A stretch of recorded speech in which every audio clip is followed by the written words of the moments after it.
So most of this that you're referring to is based on praise and reward and then punishment. Whereas in what I teach, I don't do any of that. I don't praise my children at all. And I don't punish my children at all. I'm massively encouraging. My God, I'm like their biggest cheerleader.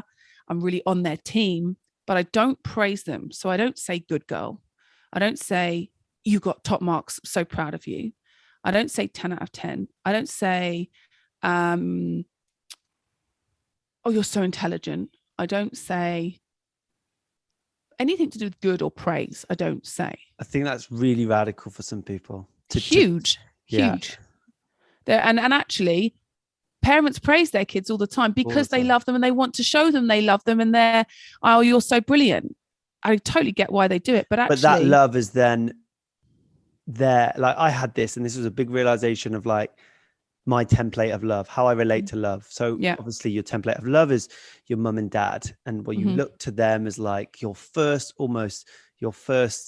visual of what love is. Yeah. And where you receive love and get love and where that kind of comes from. And of course, cultural things play into all this, but my mum and dad would say, oh, well done. I love you when you've done something good. And it played into my relationship when Nina would say she loves me and I would look around to be like, oh, what have I done? Like, what have I done anything? Because I thought the love was based on something external. Yeah. And isn't that sad? Because no parent would ever want their child to believe that, because it's not true.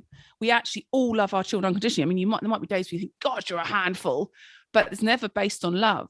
But as children, that's exactly right. That's exactly what happens. So I believe my value and I believe my worth and my love on how others tell me I'm good. And actually, when you take that away, children then don't feel that. So you can encourage them. You use language such as, tell me about that. I'm really interested to hear. I like the way you use that color on that picture. What do you think? How do you feel? I mean, it's amazing when your child does something amazing and turns around and says, I'm so proud of myself. I mean, it's absolutely like a tear-jerking moment as a parent because they feel proud of themselves. They don't need you to say you're proud of them. It doesn't matter what I think. How do you feel? How do you feel about what you have done? And they say, I feel brilliant. I was like, that is fantastic. That is exactly what's important here.